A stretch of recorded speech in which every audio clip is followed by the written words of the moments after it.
here's how business is sort of changing with the Chicago Bears. It's sort of gone under the radar nationally. They purchased Arlington Racecourse, which they would probably like to build a brand new state-of-the-art stadium like they did in L.A. for the Rams and the Chargers. So all of a sudden, this family business where it's George Halas's grandkids running the team is now all of a sudden involved in big business with this stadium. And they've got a lot on the line here with the new stadium. So that business run differently in 2021 for the Chicago Bears. Firing a coach would be business done differently. But, Key, you mentioned the ownership group. And if they fire Matt Nagy, it's just another coach. And they're just going to bring in another coach who's going to fail. Because the coaches before this were John Fox, who failed here, and before him was Mark Trestman, who failed here, all after Lovie Smith. This goes higher, guys. This is higher than the coach. It's higher than the general manager and Ryan Pace. They've had the same president on duty for 23 seasons now in Chicago.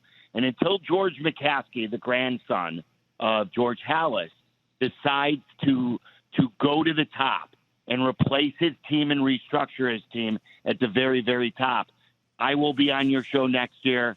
Cap will be on your show next year. Waddle will be on your show next year talking about another crappy Bears football team. Marc Silverman, co-host of Waddle and Sylvie, joining us here on Keyshawn, J. Will, and Max. Sylvie, I got to ask you then, so who should be the replacement for a guy like Ted Phillips? Because we had a lot of callers call in here from Chicago and have echoed the same sentiment that you just stated.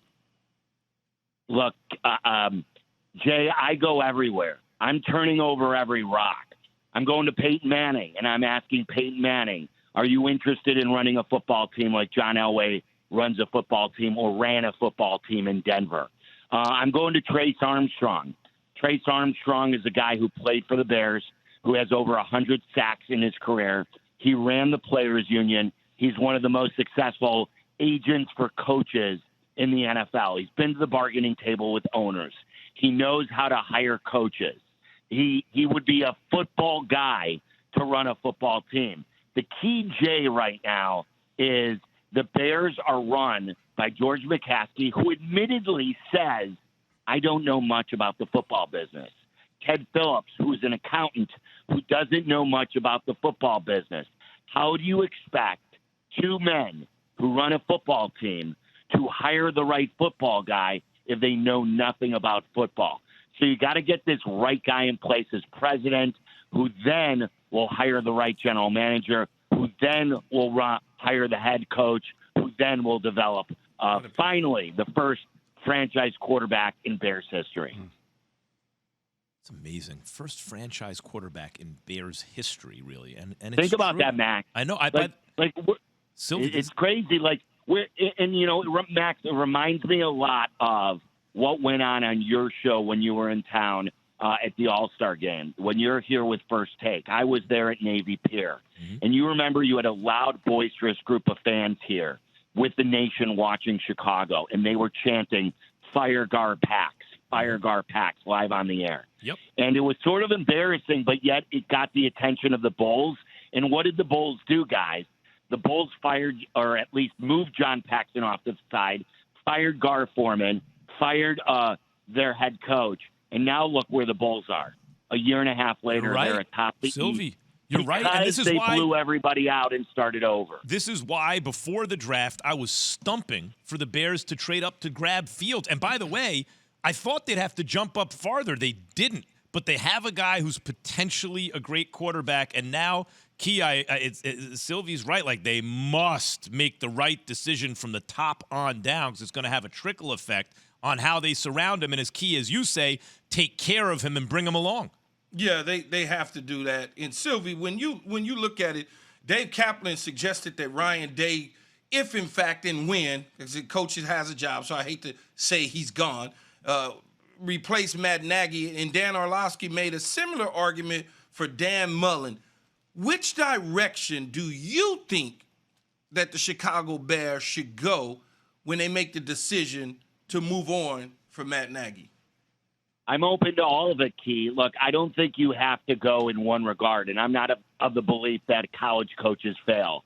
I think a lot of head coaches fail. Matt Nagy was a football guy. He's failing. Robert Saleh with New York is an NFL guy. He's failing.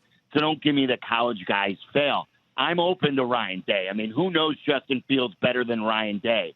The problem there that I think is Ryan Day has one of the best jobs in all of football. Forget the NFL.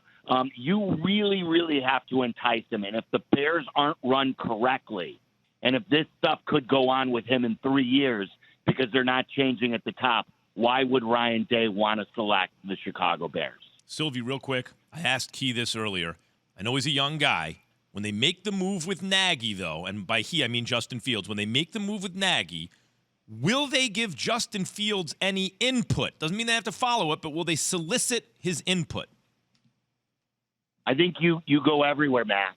Max, you go to your quarterback. I always am open. Now he's just a rookie, but I am definitely open to what he wants and what he thinks will bring out his best talents. This is like what you were stunned by. The Bears have never had one. We've had a couple good ones. Jay was good, but we've never had a star quarterback. So you go everywhere, you talk to everyone, and I hope George McCaskey is doing that right now and is thinking bigger than just Matt Nagy.